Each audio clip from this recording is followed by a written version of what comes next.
factual. Are you deranged, or are you just depraved and spreading the most vile Hamas propaganda I can think of? I think both. It's my opinion that the courts are ready to make a declaration that genocide is taking place, that it has taken place. Israel clearly has other motives. Now, are they perfect? No. But I will say this. You can't call it genocide. The killing of Al Jazeera journalist Anas al-Sharif in a targeted Israeli strike has divided opinion across the world. An IDF missile was aimed deliberately at a tent used by journalists on Sunday. 3 more Al Jazeera journalists were killed, as well as 3 freelancers. The deliberate murder of journalists reporting on a conflict is a war crime. But Israel insists that al-Sharif was the head of a Hamas terrorist cell. IDF does not target journalists. In this strike from 2 days ago, the IDF targeted a Hamas terrorist, an active Hamas terrorist. His position had a few positions in the Hamas terror organization, but he was part of their rocket brigade. He was the head of the cell in the rocket brigade, and that's who we target. And I think the question is to be asked, why is Hamas and why is Al Jazeera having terrorists on their payroll working as journalists? And why are terrorists also functioning as journalists with press justice? I think that those are questions that need to be very alarming, and we need to ask them about what's going on in Gaza. Well, the UN, Reporters Without Borders, the Foreign Press Association, the Committee to Protect Journalists, and major broadcasters, including the BBC, say that Israel has not produced sufficient evidence to prove that claim. There are old social media posts by al-Sharif, some verified, some unverified, which indicate clear sympathies with Hamas. There's also photographs of al-Sharif with the slain Hamas leader Sinwar. But the BBC's understanding is that he worked for the Hamas media office before the current conflict began and had been sharply critical of Hamas more recently. It should also be noted that Hamas is the biggest employer in Gaza. To this day, it pays the salaries of tens of thousands of people, including civil servants, as the de facto government. Now, there is evidence that al-Sharif was a former Hamas employee and at some point a supporter. But does the evidence meet the very high bar for somehow justifying a targeted attack on journalists in a conflict which independent journalists have simply not been allowed to see?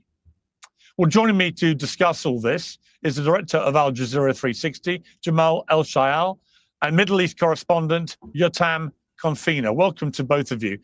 Jamal, first of all, your reaction to this emphatic statement by the IDF that Anas al-Sharif was a Hamas terrorist? I think it's a disgrace, actually, that people are giving any sort of credence to what the Israeli military is saying. This is a military that has, for the past 2 years, conducted a genocide, the likes of which we have not seen in our lifetime before, has dropped the amount of munitions that is equivalent to 7 Hiroshimas on a besieged enclave that has been besieged for 20 years now, has killed more than 20,000 children.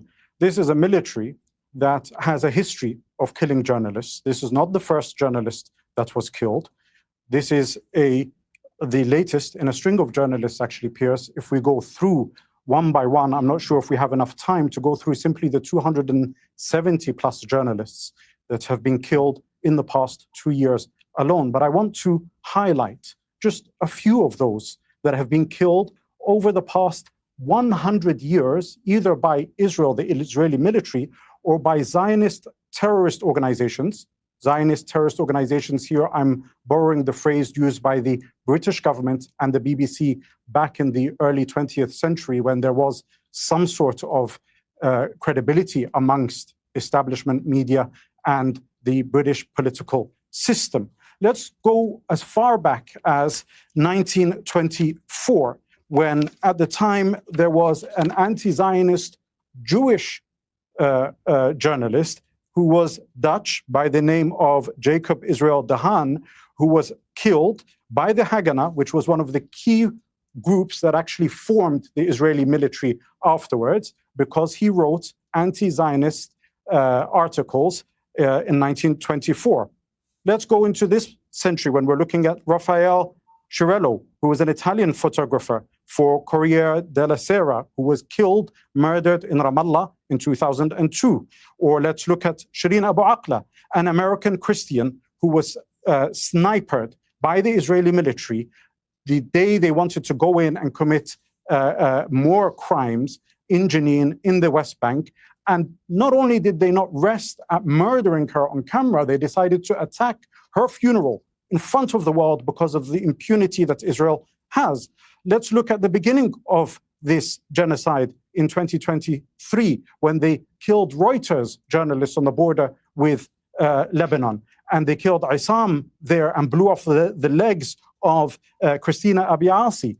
There is a string of perpetual attempts by the Israeli military to murder anybody who wants to show the world the truth of what Zionism is and what Israel does. So the fact that we are here today in 2025 discussing or giving any sort of credence to serial killers, serial liars, as if what they say bears any weight whatsoever, is actually reflective, as a shame, more onto us as media personalities and as channels and as newspapers, because you wouldn't be sitting down with a serial killer or a serial rapist and giving them any sort of credence or credibility to what they're saying. You would see that long litany and long list of their crimes and understand that whatever they say means nothing. Okay, but just to be specific about Anas al-Sharif, what is indisputable is that he clearly had a relationship with Hamas stretching back a number of years. I presume you've done your own investigating into this. It wasn't the first time he'd been accused of this. He was accused of this while he was still alive last year. So what is your understanding of what his relationship was to Hamas in terms of employment or support or otherwise? Piers, you have several photos hugging Cristiano Ronaldo. It doesn't make you a Manchester United fan. President Donald Trump has a number of photos with Jeffrey Epstein. I'm not sure if he's a human trafficker or a child molester. The fact that somebody has pictures, in fact, Tony Blair, the former Prime Minister of the United Kingdom, has met Khalid Mish'al, the head of the Hamas, 4 times during the period that Anas al-Sharif met Hamas leaders. The fact that journalists take pictures with people means nothing whatsoever. Yeah, but that wasn't my question. The evidence that we're meant to go by. No, but Jamal. All right, so what y'all think about that one? The man took pictures with Hamas, but he's saying, well, he is a reporter, so, and don't reporters, embed themselves in armies or terrorist cells? I mean, I think that dude made the perfect argument. If you're going to say that he's guaranteed Hamas, you're going to have to say that Donald Trump is guaranteed a good friend of Jeffrey Epstein. I think that's the same argument, right? No. So like we have to be like consistent with our shit. I don't think that dude was a supporter of Hamas, and I don't think Donald Trump even was quote unquote good friends with Jeffrey Epstein, although Jeffrey Epstein seemed to think so. All right. Well, yeah, it is a way of being consistent with your reasoning. I'll give you, yeah. Right, but here's my issue with consistency, right? Humans are not consistent. Humans are nuanced. So if we just put, the argument sounds good on its face, but it attributes nothing to, sometimes people do take pictures of people who they're friends with. Or, some people, they're maybe investigating on the front lines. But let's see, because when this guy lays out just having that picture doesn't unilaterally declare it. No, true. Yeah. A picture is not evidence unless you have a picture of him committing a crime. That would be evidence. And if he doesn't commit a crime, I don't think it's a bad idea to have reporters in there reporting whether they support the cause or not. Is if they don't do anything illegal themselves, then I think that's a different story to me. And I'm not saying that it's not possible for them to get away with something. It is, but if they really aren't, then I don't find them guilty. Here's the thing too. We all know the consequences of social behavior whenever we embark on things, right? So the Al-Qaeda attacks the U.S. knowing what our response is going to be and how we're going to do it. We do certain things because that's just the way our response needs to be measured in every aspect of it. Like you can go back to interning the Japanese after the bombing of Pearl Harbor. While it was horrible on its face, if we didn't have that policy of doing that, then say Japanese wanted to embed in American culture and have sleeper agents in the culture. Now that's a pathway for them to do it. I'm not condoning that, but I'm saying that just because, you know, the paperwork looks good a certain way That's doesn't totally mean true, you're but you not also have reading to it. look at the opposite end where. That's what I'm getting at. Yeah, you have to look at the opposite end of Well, I was that. just gonna say you have to look at the Is opposite end where that because there's the black guy who rolled with the yeah, Klansmen exactly. for a Yeah, long time, especially trying to yeah, declanize them, right? But like you wouldn't say that dude was a Klans exactly. member, right? Even though he was at their rallies, he was hanging out with them quite Yep. literally. So like so to say that reporter is part of a terrorist organization because he was there, nah, man. No. Now, if you get him like saying death to all Israelis or whatever the fuck, sure. Yep. By the way, notation: October 6th, bad, horrible, horrific. Hamas, bad, 7th. horrible, horrific. Israeli government, still really bad, man. October 7th. All right. It was October 7th. You said October 6th. Oh, But sorry. yeah, I know what you mean. I know what I did. I didn't know. I know. I was doing Jan 6th Oh, you were and mixing the two October 7th. together? That's my Oh, okay. No, you're good. You're good. I thought you said. I thought Monty said October bad. 7th as the answer. I was like, wait, what? Damn, Monty. But hold on. You want? Well, that's not the only evidence, as you know. And listen, I just want to try and get to the facts here. I'm And it's sorry. difficult because Israel a lot of does bad thing misinformation October is being 7th. deliberately put out on social media to smear Anas al-Sharif. I didn't know him. You, I presume, did know him. And it appears, and we're going to go to our other guest in a moment who has a lot of damning allegations to make, which I will then come back to you about. But from your understanding, is it true that he was working prior to October the 7th in the media department for Hamas? In other words, was employed by Hamas, or is that not true? There is no evidence whatsoever that has been independently verified by any credible organization that gives that whatsoever. But you know what? Let me entertain this ridiculous assumption that some people are making to try and smear and try and defend the indefensible for a serial killing entity that has killed, like I say, more than 270 journalists in the past less than 24 months. If there was somebody who worked for the media, for argument's sake, for the media entity of a governing body or a political party in any, let's say in Ukraine, and the next day the Russians decided to send an armed drone without presenting any of that evidence, without trying to arrest them, without trying to accuse them of anything whatsoever, and murdered them in a civilian area in front of a hospital which they, by the way, destroyed and demolished and burnt out and claimed was a Hamas cell, and it evidently wasn't, which is Al-Shifa Hospital. And we can go into the litany of lies about that they used to justify bombing and destroying hospitals and universities and schools.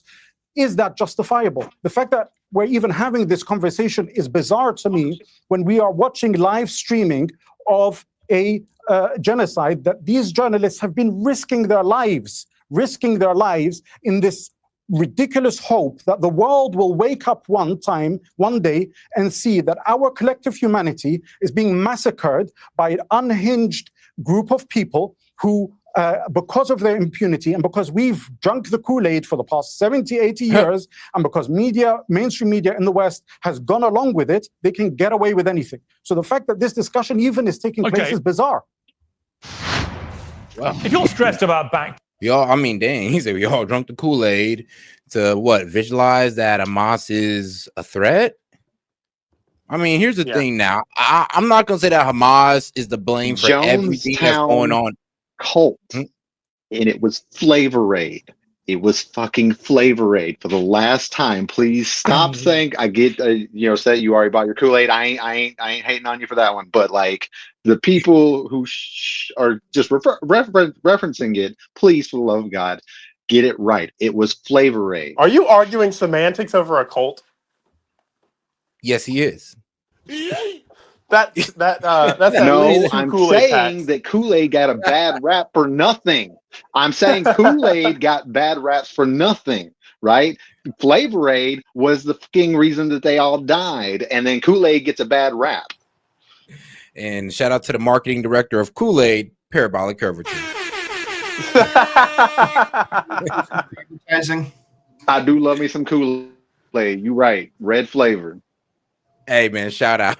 As you know, I like the because the purple flavor. IDF identified Anas al-Sharif as a Hamas commander, and they have used that as the justification for directly targeting him. Now, before I go to Yotam, just to be clear, if he had been a Hamas commander, in other words, involved in Hamas, in combative operations, would you accept he would have been a legitimate target? It's a hypothetical, but would you accept that if in that context he had been a Hamas commander and that was established as a fact, would you accept that it was a legitimate strike?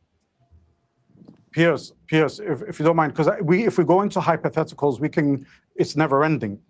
Al Jazeera. Can I say something real quick? It is a For sure.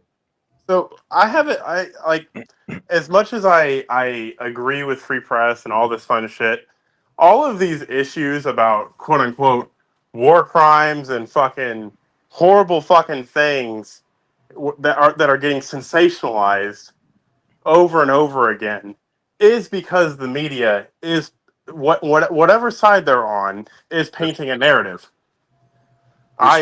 Flames. What's that? You're stoking the flames. Yeah, they're absolutely stoking the flames. So Israel, while also fighting a war, has to fight a war of information. Same thing with Hamas. While also fighting a war, has to fight a war of information. I'm sick and tired of fucking people that have never like understood what war is, sitting here and able to have an opinion about a war. Like, war is fucking hell. And we should do our best to avoid it, and at all costs. But you definitely don't need fucking people in there sitting there armchair quarterbacking how you're fighting a war. Like let's not mince words here. It's a horrible thing. It's usually a last resort effort to achieve whatever the will is that you have as a country, as a state. And now you have to sit here and play fucking footsie with the politically correct police. Otherwise, you risk getting in front of a war tribunal. Like, fucking, what? It's war. Do you think they just go outside and play rock, paper, scissors? Like, do you think that's what war is? Like, that's not what it is. It's horrible. It's gruesome. It's bad. Now, and sitting here and hold on now. across. We do got to remember now, we are held to a different standard. We just can't say that it's war. Yeah, but you agree that the two sides can be wrong for a war, right? What's that? You broke up. But you do agree that just because two people are like two evil people, but two evil people can't. You're getting cut off. Yeah, it's cutting off every sentence. The internet's a little flaky, but now what I was saying, Monty, though, was that all right, well, due to the Geneva Convention, yeah, what I get the argument of war is ugly, but due to the fact that we're signed under the Geneva Convention, we learned our lesson in World War II, and the whole world agreed that we don't want to see that again. Even if our opponent is going below that, we don't lower ourselves to their level. So yeah, I don't believe that Israel should lower themselves to a Hamas level and just start taking out innocent civilians, and then we just go, war is ugly. Well, that's the whole reason why we had the Geneva Convention. And if we were just gonna say F that, then what was the whole point? I mean, what I was trying to say, at least you need to make that known and be like, look, after the Geneva Convention, we're on a whole different type of level. So that's what I'm saying. The Geneva Convention was in effect designed to eliminate all wars. The World War II was fought to end all wars. It was an altruistic, virtuistic fucking goal that was unrealistic. Wars are going to happen. Now, if you sit here and you try to pick favorites and put the bad guy versus the good guy in very dynamic situations, you're never going to get to the end of a No, situation. we're holding both sides accountable. The problem is that Israel's just not admitting it. Like, let's be real. So Monty, like Hamas Monty, what I'm trying to commits say war crimes, is, and so did Israel. But the problem is Israel just say no, we're not. yeah. So Monty, what I was trying to say is, like, you can agree that two evil people can go to war, right? Two Right, exactly. objectively Yeah. evil people. Yes. So to say that, oh, well, it's war. No. Like, we're just looking at it from an outsider's perspective and saying, oh, that's evil. That's evil. That's an evil act. That's an evil act. Both these sides are evil. They should both probably face some sort of consequences. Right. So now it's just whoever wins is going to face the Hague. So now you're protracting it out. So now no one's ever going to win. Now it's just going to be an endless battle of endless death, because the winner doesn't really win. The winner just goes on trial for war crimes. Well, both of them would have to go on trial for war crimes. Exactly. The winner and the But loser. no, Hamas isn't. If Israel wins, Hamas isn't going to go on trial. Hamas is defeated and gone. If Hamas wins, Israel isn't going to go on trial. So you're not going to get actual justice for anything. You're just going to get a circus. Actually, hold on. Let's be fair. The guys who committed October 7th, who planned it, have already been assassinated and killed. So they kind of already carried out that act already. Right. So now all Israel has to look forward to is, great, you won your war, and now you're on trial for how you won your war. Yeah, I mean, that's fair. So why not just keep it going forever? Well, I would say that that's BB's strategy, to keep it going forever so you don't have to face these crimes. But you gotta face the crimes. He didn't have to do it like No, you don't.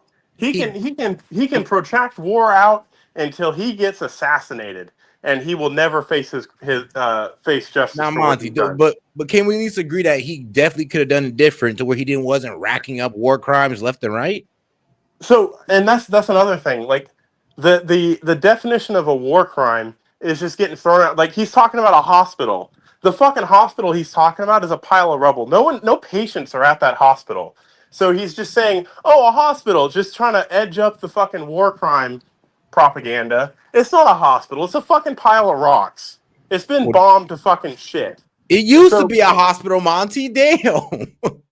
But you don't get to have it both ways. You don't get to say he destroyed a hospital and then he attacked a hospital after he destroyed it. So which one is it? Oh, no, come on now, Monty. Like, come on. Look, they destroyed a hospital, and you can't be destroying hospitals, because that is a war crime. Like, you just can't do that. It's not a war crime if what Israel's saying is true. If enemy combatants. Hey Monty, you work in health services, right? Right. All right. So if your, I don't know, your emergency services gets like getting blown up in some random accident, is your ICU going to stop operating? If we can't operate in that area, yeah, we're going to move somewhere else. I'm specifying the emergency wing, and then the assumedly they're not on the like ICU is directly above. I know that some hospitals are more like floor based, but like some are spread out. And I got you. Assume a spread out. The emergency wing gets destroyed. You're not going to just stop caring for the patients in ICU, right? Like you're going to move them. You're going to move them to another hospital.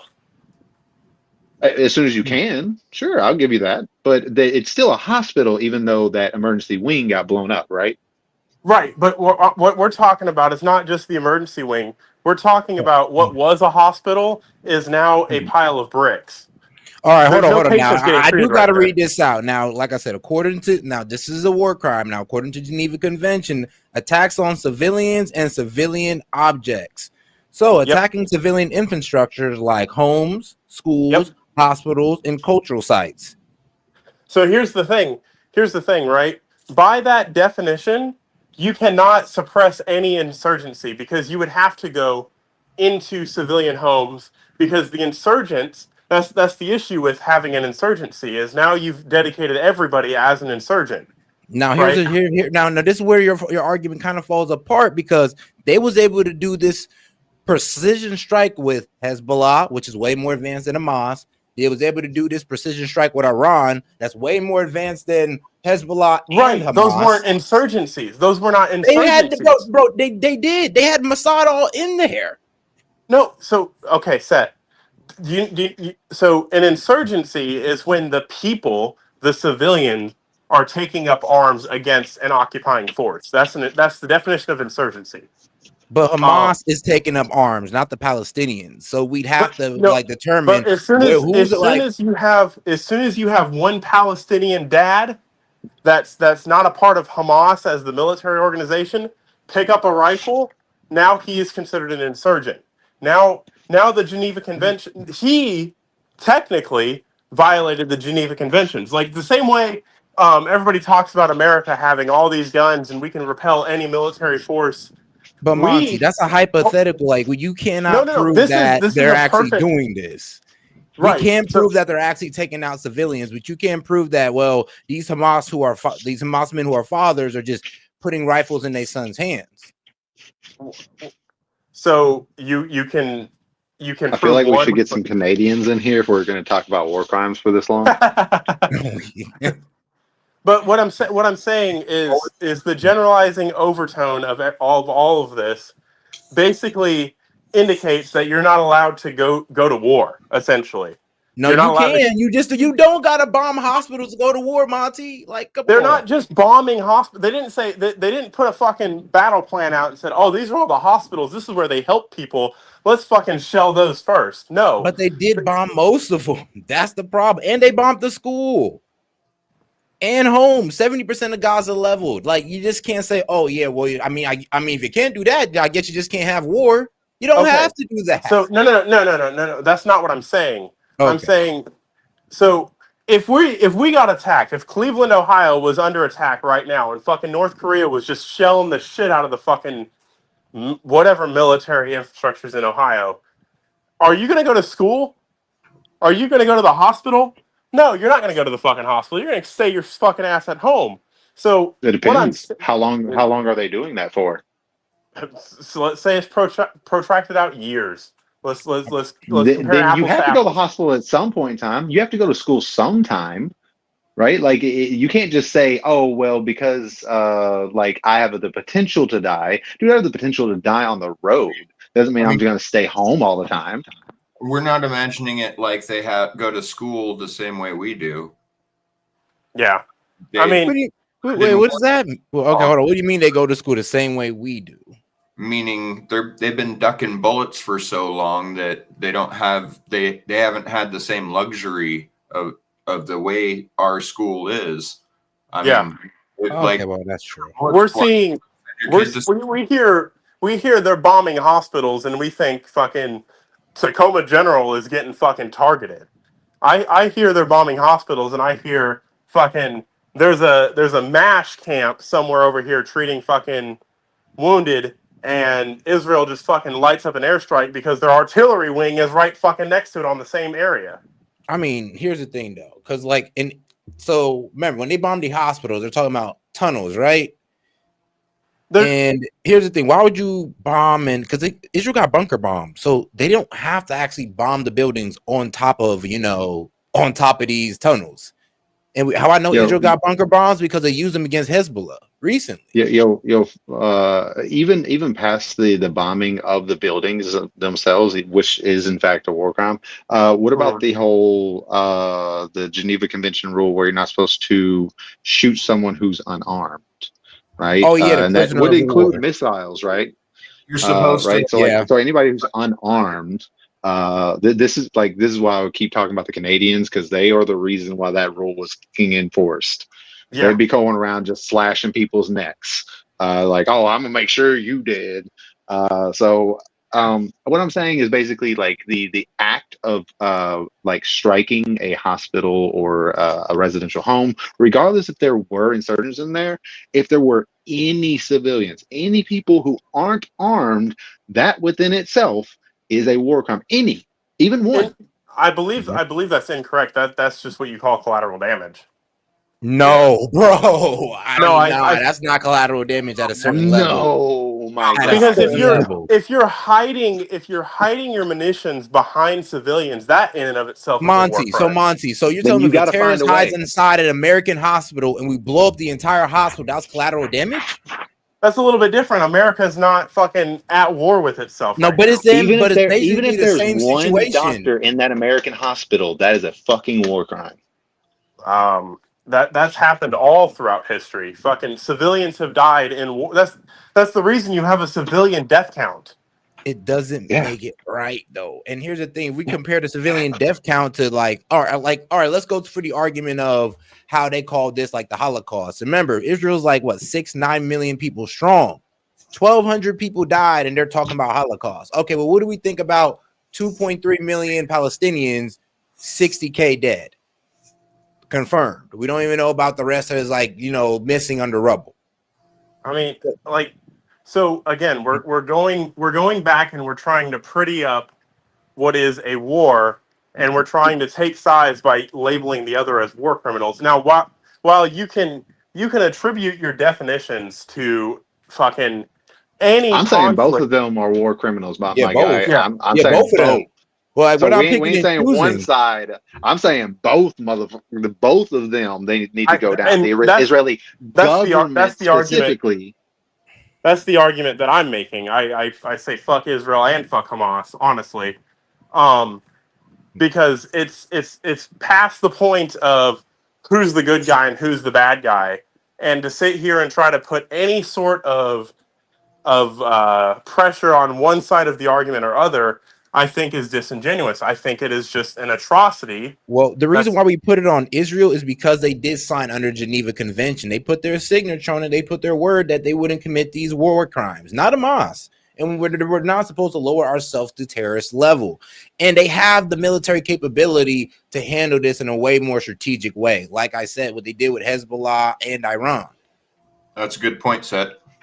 So we're saying because Israel said we'll be the good guys in a peacetime, now we're gonna judge them because they're doing the same thing their enemy's doing to them. Yeah. Yeah, 100%. I disagree with that logic. I say I don't condone it, but I also eye for an eye leaves the whole world blind, Monty. Remember that. Nobody's going to debate whether we're going to take them if we can. What's that? Nobody's going to debate whether we could take them out if we can. They're terrorists. And well, here's the thing, though. It's not like I'm even being a softy about it. I always did say, look, if they did a surgical strike kicking indoors, I understand that there's going to be some civilian deaths. But there is a proportion to where I'm just like, all right, look, if they kill 1,200, you kill 10, 20,000. It sucks, but I'll be able to look the other way on that. But then when we're reaching 60,000 with hundreds of thousands, 60 is like, and then we got hundreds of thousands missing. Now we got a problem.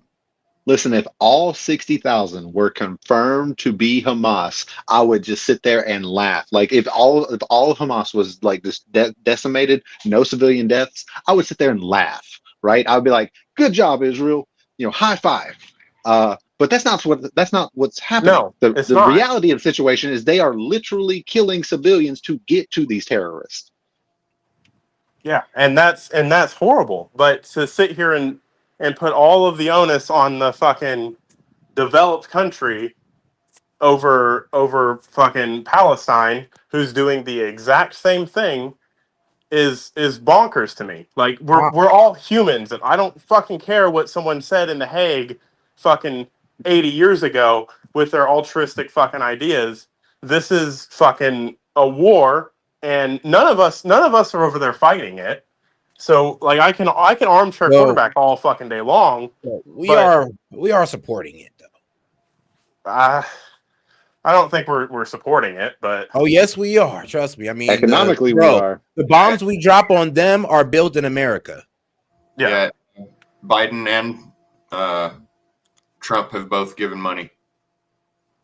Right, because I mean they are our ally, so there's a certain amount of fucking pretty sure Obama culpability. You feel me? Yeah, there's a certain amount of culpability. So this is why we're kind of on their ass, because you're kind of making us look bad, Israel. Yeah, and that's I will concede that if they should not be fucking using our weapons to perpetrate these things, and I get it, they are, but fucking all else being equal, fucking if that's the case, then Iran is supporting fucking Hamas. So we need to look at Iran the same way. And I then think Bill Burr had the best analogy for it. True. Did you hear his analogy for it? About Uh-uh. the if you bust into the hostage situation, you don't just shoot the hostage to get to the perpetrator. You figure a way around it so that the hostage can survive and you can get the bad guy. Like that's the same type of situation we're dealing with in Israel, except for Israel is just shooting the hostage. I mean, and we can't just say it's war. That's the problem, though. That's the only thing I don't like about that rhetoric. Because when we just say it's war, I mean, like, no, that's not how. Like, I get y'all want to paint war as this free for all, but no, like we can't do that because then we're gonna become the same monsters that we criticize on a daily basis. Hey, before the American Revolution, we used to walk at each other for war. You know what I'm saying? But Like people used to sit there and walk on a line saying, all right, I'm gonna shoot at you. Okay, I'm gonna shoot at you too. Well, I mean, think about this though. And so for so many years we've been giving them money, and there was a time where they were literally just getting suicide bombed and stuff. For a long time they've been being attacked as well. So by the way, my point with that is there's always been rules to war. There has always been rules to war. You can't use a knife that has 3 edges. And you know the worst thing about the Geneva Convention? It was in 1949. And you can't. It's like right when they got Israel, they signed up for this day, like year 1, and then now look where we're at. Look where we're at. Yeah. so when did the problem start? Probably in the 70s. I think it was like 1976 is when things really got out of hand, and there was really no. I think I have an interesting question to Monty. No, the problem if it was started the U.S., would you still feel the same way? What's that? If it was the U.S., would you still feel the same way? Like if there was like a terrorist organization in the U.S. and they started, like the U.S. started bombing like these different hospitals and stuff, would you still feel the same way? Like the cartels? Yeah. What did say? What say that? What if instead of going after them with arrests, they were like actually gunning people down because they were supposed? I got you. Bombing homes and saying, "Yo, the cartel was having a little, the nest cartel in there. That's where they keep their drugs." drugs. That's what's going on, and so like, I mean, you would not say the that's U.S. not was good in that, right? You wouldn't say, "Oh, you wouldn't be like, oh well, yeah, it's war though." No, you would be like, that's fucked up. Please stop them. Hold on. So for one, the cartel is not openly fucking trying to blow shit up. I am saying assume the same situation. All right. Right? Well, it's not our stuff. Do you think that if there was a Hamas in America and America started bombing their hospitals and their, residential areas to be able to get rid of them, do you still think that would be an okay situation?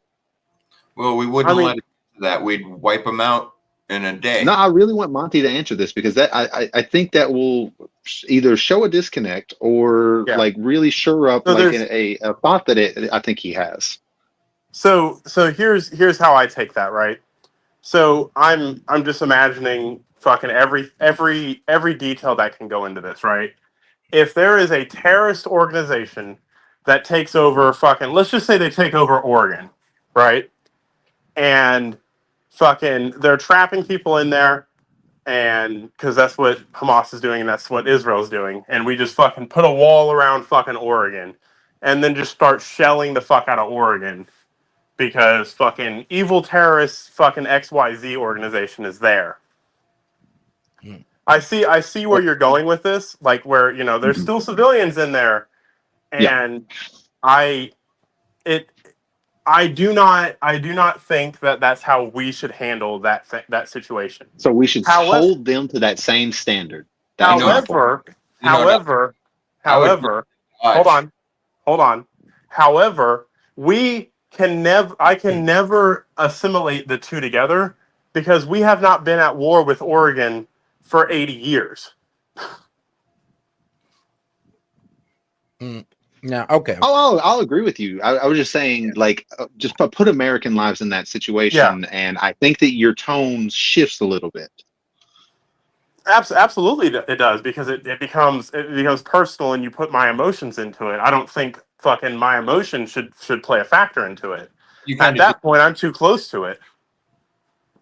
you did that intentionally. Yeah, but I'm a humanist, and I think every single life matters, right? And Every single one. What I'll about agree with you on that one. What about baby Hitler? Yes, even baby Hitler. I would not have killed snap He his baby. fucking deserved the neck. chance just like everybody else. I'm Nope, sorry. I'd snap his fucking neck. I have to wait till he's a teenager. Then he gotta go. No. I gotta give him a fighting chance, Monty. Damn. You know what? I'll give you that. When did Hitler start taking power? I'd go back to that point and snap his It's fucking whenever the SS approached him, and he basically gave up his old roots, which is I think it's called the SRs or something like that. That's whenever he started really rising to power, because people didn't really take him seriously before then. He went to jail. And so at that point, if he's talking openly to these SS guys who are like obvious nationalists and like anti-Semites and things of that nature, at that point, 100%. But baby, nah, I got to give him a chance to do what he can to change. But you already know what he's going to do, because you know Not what necessarily. I know potentially what he's going to do, but in a quantum universe, we don't know anything until it happens. Yeah, that even if you go back in time, you're gonna be on a different timeline. I mean, that's I mean, now we're getting into parallel universe theory, and we're gonna get it on a real off topic if we keep going. Right. So I'm trying to make it as simple as possible. The timeline stays the same. Everything about it stays the same. You don't have any effect on history other than if you kill this guy, what the result will not occur. Absolutely, I'm going to kill that guy.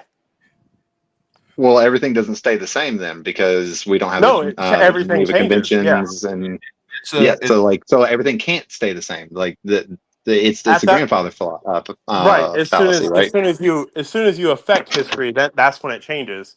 But all right, guys. If left alone, if everything stays the same, absolutely. And time. All right, guys. Now we're gonna have to end the show on that note, because we went at least 23 minutes over. But shout out, man. You're gonna stop on me executing a baby? Really? Hitler was bad, but baby Hitler wasn't. That's where we can end. Executing baby Hitler. I know, wild, right? But all right, guys, let's make sure you guys double tap the screen and like the video, and make sure to subscribe to the channel. I'll catch you guys tomorrow night. Y'all be safe out there. Peace. Guys, today modern AI is quite advanced, except two problems. It is censored and it takes your information. Well, it's hard to find a tech company that don't. But let me introduce you to one. Shout out to my sponsor, ZOINIST AI, which allows you to protect your information and avoid censorship. Now ask yourself, why should a team of programmers at these leading AI apps be the ones to decide what is okay for you to ask and think? Also, would you be comfortable if the presidential administration could govern what AI tells you? Man, I know I wouldn't.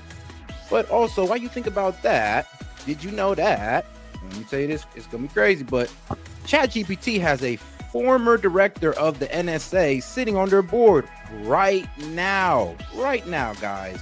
And shout out to that man, Edward Snowden.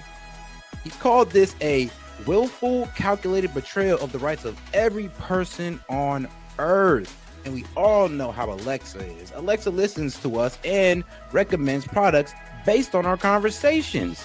I mean, talk about a violation of privacy. But guys, these are just a few reasons I decided to team up with ZOINIST AI and get you a better options or solutions to your AI needs. Now, guys, you can go ahead and check these guys out with my promo code. So shout out to ZOINIST AI.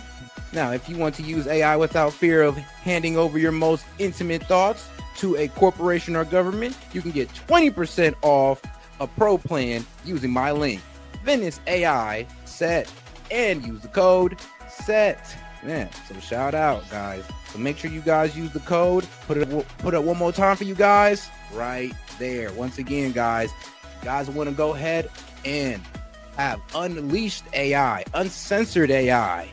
Go ahead and tap in with my guys at Venice AI, guys. Hey, this is S.E.T. and appreciate the support. And shout out to the sponsor.